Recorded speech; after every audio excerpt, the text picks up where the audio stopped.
Friends, welcome on my channel learn ahead academy. I hope आप सब ने हमारे चैनल को सब्सक्राइब कर दिया होगा और वीडियो को लाइक और शेयर ज़रूर किया होगा और पहली 2 वीडियोस को देखा भी होगा और उनको लाइक और शेयर भी किया होगा।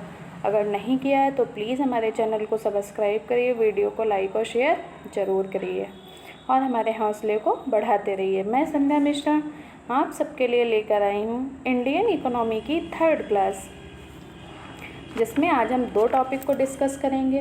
उसमें पहला टॉपिक है मिश्रित अर्थव्यवस्था का विकास और दूसरा टॉपिक है हरित क्रांति। पहले हम अपने दोनों टॉपिक को डिस्कस करेंगे, उसके बाद दोनों के क्वेश्चन आंसर्स को शॉर्ट आउट भी करेंगे। तो हमारा पहला टॉपिक क्या है? मिश्रित अर्थव्यवस्था। तो देखते हैं मिश्रित अर्थव्यवस्था का विकास कैसे हुआ। निजी एवं सार्वजनिक क्षेत्र अर्थव्यवस्था के प्रकार क्या थे, यानी कि टाइप ऑफ अर्थव्यवस्था क्या थे टाइप। तो इनको 3 जगह पे विभाजित किया गया है। पहला है नियंत्रण के आधार पर वर्गीकरण, दूसरा विकास के आधार पर वर्गीकरण और तीसरा वैश्विक संबंधों के आधार पर वर्गीकरण। तो पहला जो आपके नियंत्रण के आधार पर वर्गीकरण है उसको भी विभाजित किया गया है 3 स्थानों में। उदारवादी अर्थव्यवस्था, समाजवादी अर्थव्यवस्था और मिश्रित अर्थव्यवस्था। मिश्रित क्या होती है? जो दोनों का मिश्रण होता है उनको हम मिश्रित कहते हैं। फिर दूसरा है आपका विकास के आधार पर अर्थ वर्गीकरण। इसमें भी 3 जगह पे विभाजित किया गया है इसको। पहला है आपका अविकसित अर्थव्यवस्था, दूसरा अल्प विकसित तथा विकासशील अर्थव्यवस्था, तीसरा विकसित अर्थव्यवस्था। जो तीसरा है पॉइंट आपका वैश्विक संबंधों के आधार पर वर्गीकरण। इसे 2 टाइप में विभाजित किया गया, खुली अर्थव्यवस्था और बंद अर्थव्यवस्था। फिर है नियंत्रण के आधार पर अर्थव्यवस्था के प्रकार, यानी कि नियंत्रण के आधार पर अर्थव्यवस्था के टाइप क्या क्या हैं। उदारवादी अर्थव्यवस्था, समाजवादी अर्थव्यवस्था और मिश्रित अर्थव्यवस्था। एक सारणी बनाई गई है, चाहें तो आप इसे बना सकते हैं और नहीं बनाएं तो हमारे PDF आपको टेलीग्राम चैनल पे मिल जाएंगे। अगर आपने हमारे टेलीग्राम को ज्वाइन नहीं किया है तो ज्वाइन करिए। हमारे वीडियोस को बाद में डिस्क्रिप्शन में टेलीग्राम का लिंक दिया हुआ है, वहाँ से आप टेलीग्राम चैनल को ज्वाइन कर सकते हैं। उदारवादी अर्थव्यवस्था में फर्स्ट पॉइंट है अहस्तक्षेप की नीति और निजी स्वामित्व। अहस्तक्षेप यानी कि कोई दखलंदाजी उसमें और नहीं कर सकता, आप स्वयं ही उसके स्वामी होते हैं। समाजवादी अर्थव्यवस्था में फर्स्ट पॉइंट है संसाधनों पर सरकार का स्वामित्व। मिश्रित अर्थव्यवस्था में संसाधनों पर राज्य और निजी दोनों क्षेत्रों का स्वामित्व। स्वामित्व मतलब अधिकार। और दूसरा पॉइंट है प्रतियोगिता पर बल। और इसमें समाजवादी अर्थव्यवस्था में आपका दूसरा पॉइंट है बाजार की शक्तियों द्वारा मांग, आपूर्ति तथा प्रतियोगिताओं जैसे तत्व अनुपस्थित हैं। और फिर आपका मिश्रित अर्थव्यवस्था में बाजार और गैर बाजार दोनों घटक एक साथ उपस्थित हैं। फिर तीसरा है आपका उदारवादी अर्थव्यवस्था में पॉइंट मांग और आपूर्ति के नियमों के आधार पर वितरण। फिर दूसरा आपका समाजवादी अर्थव्यवस्था में है पॉइंट योग्यता और आवश्यकता के अनुसार वितरण। वितरण मीन्स बांटना।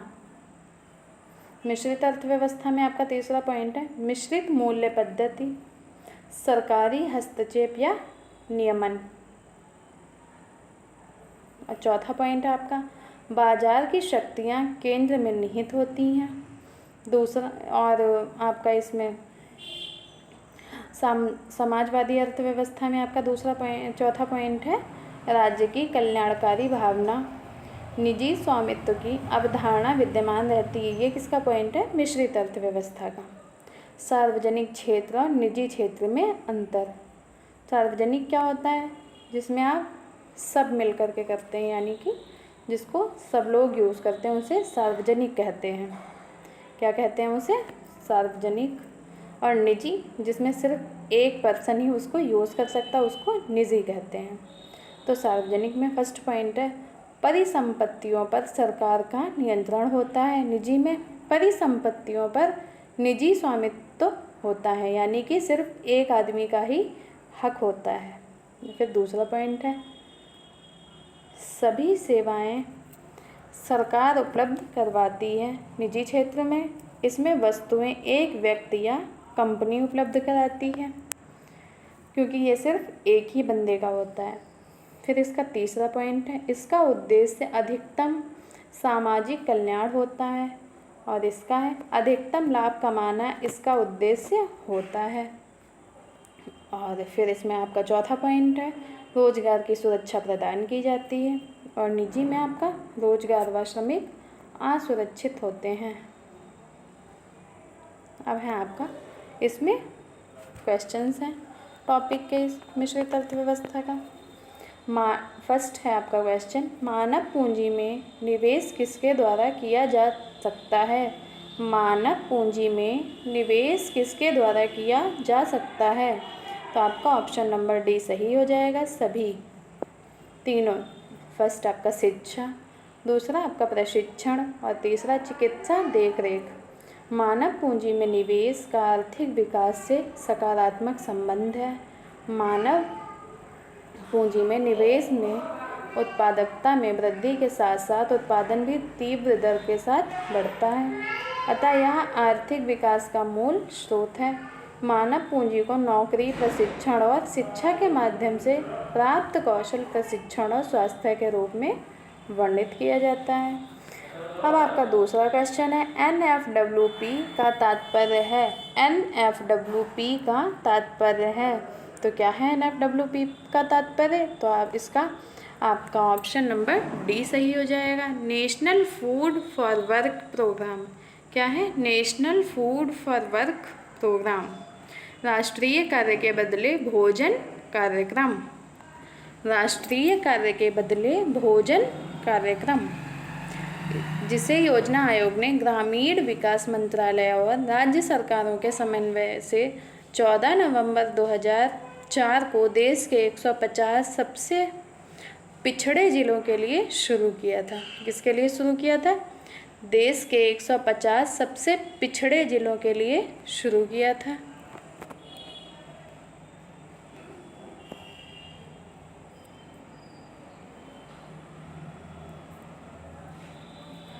इस योजना का उद्देश्य क्या था? भारतीय गरीबों को रोजगार देना जो अकुशल काम कर सकते हैं और इस प्रकार खाद्य सुरक्षा भी बनाए रख सकते हैं।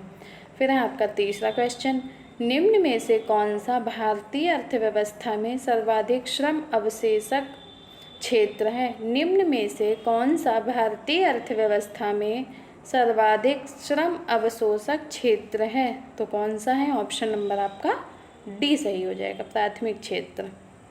क्या है सही? प्राथमिक क्षेत्र। भारतीय अर्थव्यवस्था में सर्वाधिक श्रम अवशोषक क्षेत्र प्राथमिक क्षेत्र है। अर्थव्यवस्था के प्राथमिक क्षेत्र में गतिविधियों की सीधे प्राकृतिक संसाधनों का उपयोग करके किया जाता है। इसमें क्या क्या आता है? कृषि, मत्स्य पालन, खनन, वानिकी, डेयरी आदि इस क्षेत्र के उदाहरण हैं। फिर द्वितीय क्षेत्र में औद्योगिक उत्पादन, सूती कपड़ा, गन्ना उत्पादन आदि गतिविधियाँ आती हैं। तृतीय क्षेत्र को सेवा क्षेत्र कहा जाता है, इसमें ट्रेन, बैंकिंग, बीमा आदि आते हैं। सार्वजनिक क्षेत्र के सरकार अधिकांश संपत्ति की मालिक होती है। जो सार्वजनिक क्षेत्र होता है उसकी संपत्ति का मालिक कौन होता है? सरकार होती है। विभिन्न सरकारी सेवाएं प्रदान करने से संबंधित अर्थव्यवस्था का एक हिस्सा है।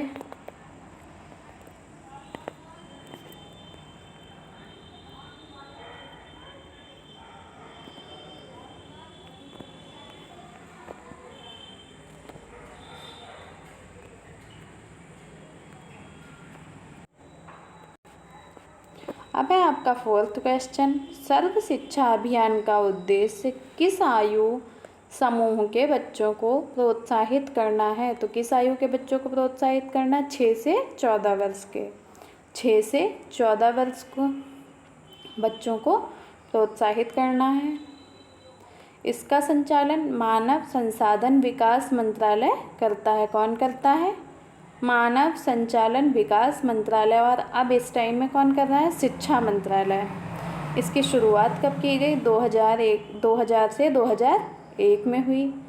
भारत के संविधान द्वारा अनिवार्य समयबद्ध तरीके से प्रारंभिक शिक्षा के सार्वभौमिकरण को प्राप्त करने के लिए भारत सरकार द्वारा शुरू किया गया प्रमुख कार्यक्रम है। 86वें संविधान संशोधन में 2002 में शिक्षा के अधिकार को मौलिक अधिकार बना दिया गया। कब बनाया गया?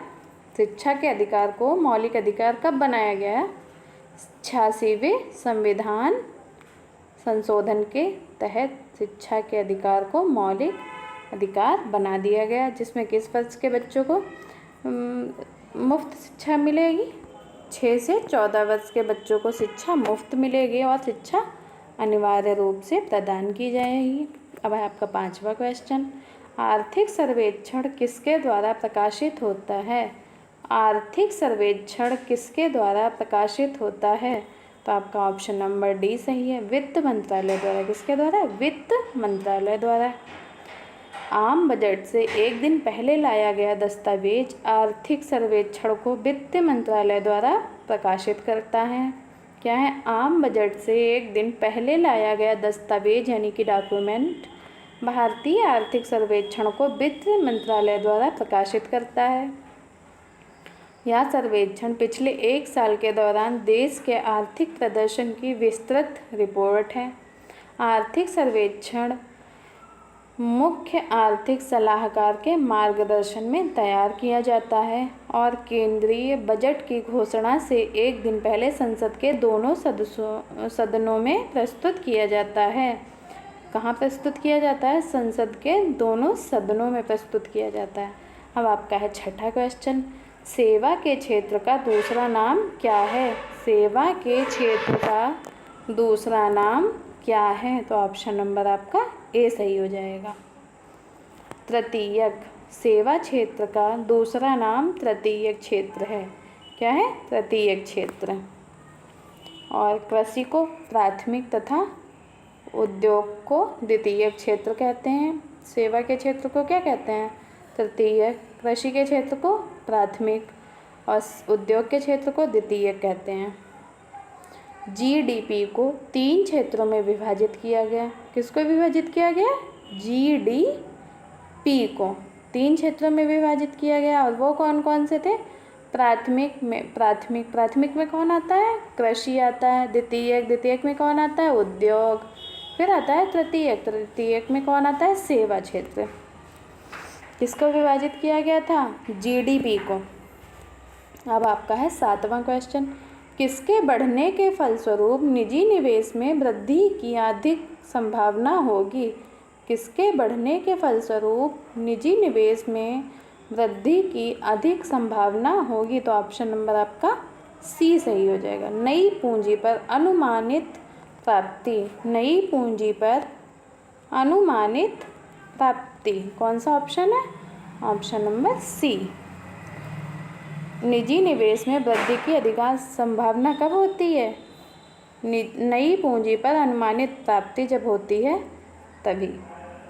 100 रुपये का नोट किसके द्वारा हस्ताक्षरित होता है, यानी कि कौन साइन करता है 100 रुपये के नोट पर? तो ऑप्शन नंबर आपका ए सही हो जाएगा। आरबीआई के गवर्नर। कौन करता है? आरबीआई के गवर्नर। 1 रुपये से सभी बड़े नोटों पर आरबीआई के गवर्नर का हस्ताक्षर होता है। और 1 रुपये के नोट पे कौन साइन करता है? वित्त मंत्रालय के वित्त सचिव का हस्ताक्षर होता है। अब है आपका दूसरा टॉपिक, हरित क्रांति। क्या है? हरित क्रांति। हरित क्रांति की शुरुआत भारत में सन 1966 से 67 में की गई। कब की गई? भारत में 1966 से 67 में की गई, जिसमें अधिक उपज देने वाले बीजों को बोया गया तथा कृषि की नई तकनीकों का प्रयोग किया गया, जिससे फसल उत्पादन में तीव्र वृद्धि हुई। इसे ही हरित क्रांति कहा जाता है। क्या कहा जाता है? हरित क्रांति। और हरित क्रांति के जनक कौन थे? हरित क्रांति के जनक नॉर्मन ई बोरलॉग। कौन थे? Norman E Borlaug. फिर भारत में हरित क्रांति के जनक कौन थे? ये जो आपके नॉर्मन ई बोरलॉग जो थे वो विश्व में हरित क्रांति के जनक थे। और भारत में हरित क्रांति के जनक कौन थे? एम.एस. स्वामीनाथन। कहाँ थे? भारत में हरित क्रांति के जनक थे। हरित क्रांति के अंतर्गत बड़े पैमाने पर अधिक उपज देने वाले उत्पन्न किस्म के बीजों का प्रयोग आरंभ हुआ। भारत में हरित क्रांति के परिणाम स्वरूप गेहूँ, मक्का और चावल जैसे खाद्यान्नों के उत्पादनों में भारी वृद्धि हुई। फिर है द्वितीय हरित क्रांति। ये वाली आपकी जो थी वो अब है आपकी द्वितीय हरित क्रांति। पहली थी प्रथम हरित क्रांति। भारत में द्वितीय हरित क्रांति का लक्ष्य हरित क्रांति से अब तक लाभान्वित न हो सकने वाले क्षेत्रों में बीज, पानी, उर्वरक तकनीक का विस्तार करना है। द्वितीय हरित क्रांति का लक्ष्य क्या है? द्वितीय हरित क्रांति का लक्ष्य जो है वो पशुपालन, सामाजिक वानिकी, मत्स्य पालन के साथ साथ शस्योत्पादन क्या है? शस्योत्पादन का समाकलन करना है। वर्ष 2006 के विज्ञान कांग्रेस में डॉक्टर ए.पी.जे. अब्दुल कलाम ने द्वितीय हरित क्रांति का आह्वान किया। कब किया डॉक्टर ए.पी.जे. अब्दुल कलाम ने द्वितीय हरित क्रांति का आह्वान? वर्ष 2006 में। द्वितीय हरित क्रांति के अंतर्गत उत्पन्न बीजों का चयन क्षेत्रीय भूमि के आधार पर किया जाता है। इसमें कौन से अनाज आते हैं? इसमें मोटे अनाज आते हैं और मोटे अनाजों के उत्पादन पर ज़्यादा ध्यान दिया जाता है।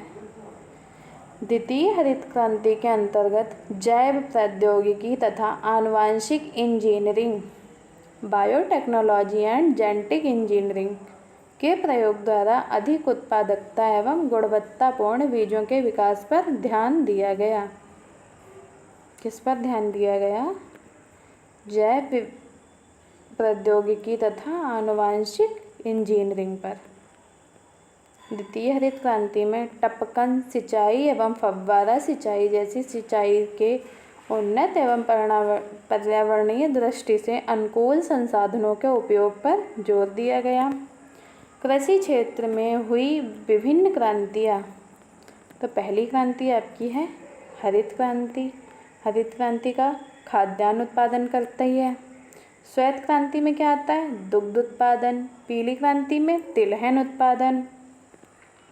फिर है आपकी नीली क्रांति। नीली क्रांति में क्या आता है? मत्स्य पालन।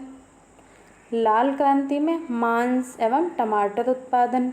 सुनहरी क्रांति में फलों के उत्पादन। गुलाबी क्रांति में झींगा उत्पादन। ये सब आपको ध्यान रखना है, चाहे तो आप इसे नोट भी कर सकते हैं, मिक्सअप नहीं करना है। फिर आपकी आती है भूरी या ग्रे क्रांति, उर्वरक उत्पादन के लिए आती है। रजत क्रांति, अंडा उत्पादन। ब्लैक क्रांति, खनिज तेल के आत्मनिर्भरता हेतु कोयला उत्पादन में आती है। किस में आती है? खनिज तेल के आत्मनिर्भरता हेतु कोयला उत्पादन में आती है। कौन सी क्रांति आती है? ये आती है आपकी ब्लैक क्रांति। फिर आपकी खाकी क्रांति, चमड़ा उत्पादन। वाइट गोल्ड क्रांति, कपास उत्पादन में आती है।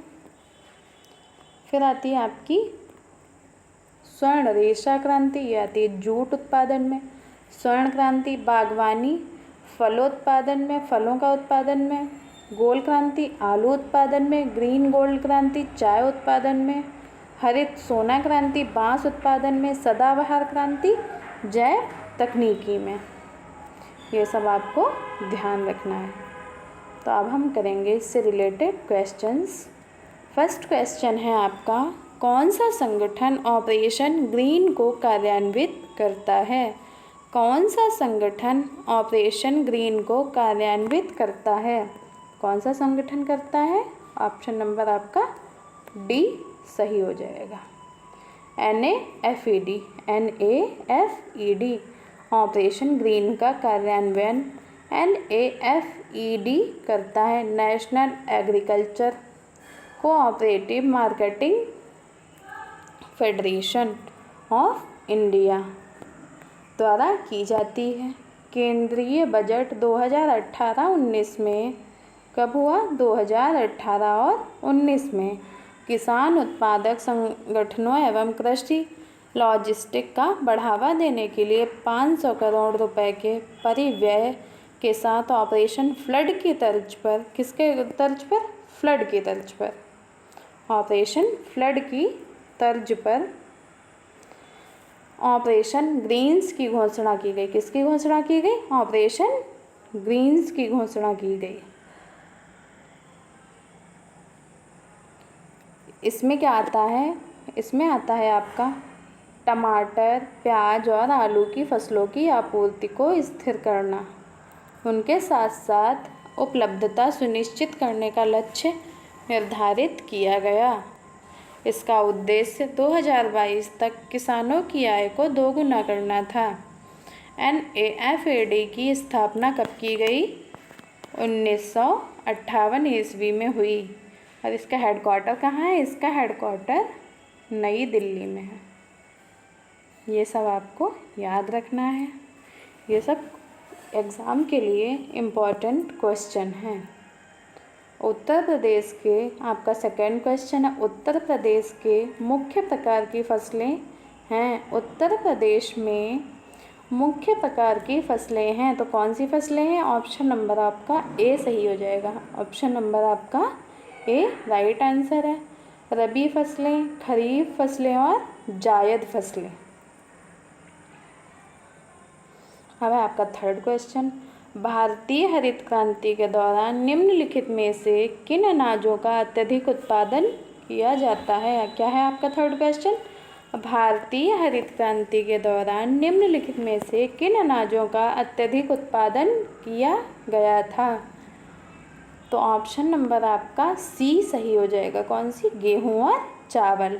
भारत में 1966 से 67 ईस्वी में कृषि में उन्नत किस्म के बीजों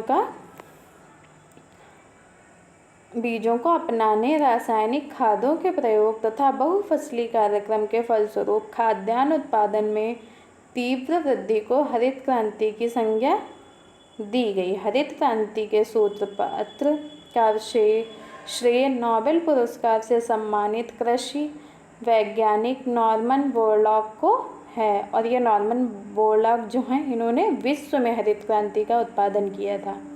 और भारत में किसने किया? MS स्वामीनाथन ने। सर्वाधिक सकारात्मक प्रभाव गेहूं के ऊपर पड़ा। किसके ऊपर पड़ा? गेहूं के ऊपर। धान एवं गन्ना भी हरित क्रांति में बढ़ गए थे। फिर आपका है फोर्थ क्वेश्चन, हरित क्रांति से भारत के कौन से राज्य सर्वाधिक लाभान्वित हुए? हरित क्रांति से भारत के कौन से राज्य सर्वाधिक लाभान्वित हुए? तो कौन से राज्य हुए? तो इसमें आपका ऑप्शन नंबर सी सही हो जाएगा। पंजाब, हरियाणा और पश्चिम उत्तर प्रदेश। पंजाब, हरियाणा और पश्चिम उत्तर प्रदेश। भारत में हरित क्रांति की शुरुआत कब हुई? 1966 से 1967 में। और किसके द्वारा की गई? MS स्वामीनाथन के द्वारा। मैक्सिको में विकसित नवीन उर्वरक प्रतिचारी रिस्पॉन्सिव गेहूं की बौनी प्रजातियों के प्रयोग से हुई। किससे हुई? गेहूं की बौनी प्रजातियों के प्रयोग से हुई। भारत में हरित क्रांति की शुरुआत कहाँ से हुई? पश्चिम उत्तर प्रदेश, पंजाब, हरियाणा क्षेत्रों में हुई। लेकिन 1983 के बाद इसका प्रसार चावल की कृषि में भी हुआ। किसमें हुआ? चावल की कृषि में भी हुआ। परंतु सर्वाधिक लाभ पंजाब, हरियाणा व उत्तर प्रदेश को ही रहा। किसमें? चावल की कृषि में भी इसी तीनों को सर्वाधिक लाभ रहा। किन तीनों को रहा? पंजाब, हरियाणा और पश्चिम उत्तर प्रदेश को। इससे पहले किसमें था? गेहूं की बौनी प्रजातियों में, यानी कि गेहूं की फसलों में। अब है आपका क्वेश्चन नंबर 5। निम्नांकित में से किस क्रांति ने तिलहनों के उत्पादन में वृद्धि उत्पन्न की? निम्नांकित में से किस क्रांति ने तिलहनों के उत्पादन में वृद्धि उत्पन्न की? तो ऑप्शन नंबर आपका डी सही हो जाएगा। कौन सा ऑप्शन आपका सही है? ऑप्शन नंबर डी, पीली क्रांति। पीली क्रांति के अंतर्गत क्या क्या आता है? पीली क्रांति के अंतर्गत तिलहनों का उत्पादन आता है। हरित क्रांति में क्या आता है? खाद्यान्न उत्पादन आता है। श्वेत क्रांति में आपका दूध उत्पादन आता है। और स्वर्ण क्रांति में आपकी बागवानी आती है, यानी कि बागों की देखभाल आती है, या बागों का उत्पादन आप बोल सकते हैं। दिए गए कूट की सहायता से हरित क्रांति के घटक चुनिए। दिए गए कूट की सहायता से हरित क्रांति के घटक चुनिए। तो इसमें आपका ऑप्शन नंबर ए सही हो जाएगा। क्या सही होगा? ए, केवल 1 और 2। ऑप्शन नंबर आपका ए सही है, केवल 1 और 2। इसमें क्या क्या है? उच्च उत्पादन देने वाली किस्म के बीज फर्स्ट नंबर, और दूसरा है आपका सिंचाई। भारत में हरित क्रांति का उत्पादन किसने किया, यानी कि जनक कौन थे? MS स्वामीनाथन। और शुरुआत कब हुई? 1966 से 67 ईस्वी में।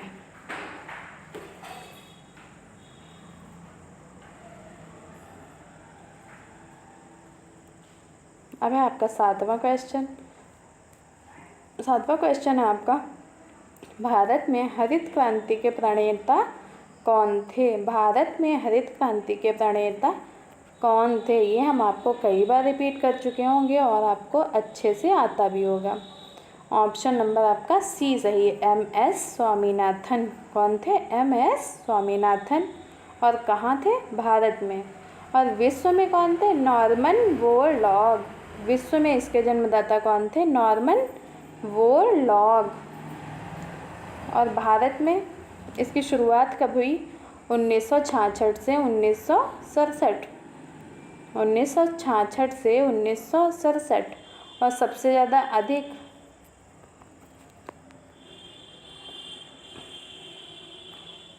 ज़्यादा इसमें कौन सी फसल आई? बीजों तथा बहुफसली कार्यक्रम के फलस्वरूप उत्पादन में अत्यधिक वृद्धि हुई। सबसे पहले यहाँ गेहूं की उपज बढ़ी। किसकी उपज बढ़ी? गेहूं की। गेहूं की उपज कहाँ बढ़ी? सबसे ज़्यादा भारत में सबसे पहले गेहूं की उपज बढ़ी थी। अब है आपका 8वां क्वेश्चन। निम्नलिखित में से कौन सुमेलित नहीं है? निम्नलिखित में से कौन सुमेलित नहीं है? तो इसमें ऑप्शन नंबर आपका सी सही हो जाएगा। कौन सा है? नीली क्रांति। नीली क्रांति में आपका क्या आता है? मत्स्य पालन। मत्स्य पालन क्या आता है? मत्स्य पालन ने उसमें क्या दिया हो? कुक्कुट पालन। तो ये आपका सही नहीं है। सुनहरी क्रांति में क्या है? खाद्यान्न या फल उत्पादन। श्वेत क्रांति में आपका दूध उत्पादन दिया ही है। नीली क्रांति में क्या है? मत्स्य उत्पादन। और हरित क्रांति में कृषि आती है आपकी, यानी कि अनाज उत्पादन। लाल क्रांति में टमाटर और मांस उत्पादन। भूरी क्रांति में उर्वरक उत्पादन। रजत क्रांति में अंडा उत्पादन। और पीली क्रांति में तिलहन उत्पादन। Thank you for watching my video. Please like, share and subscribe.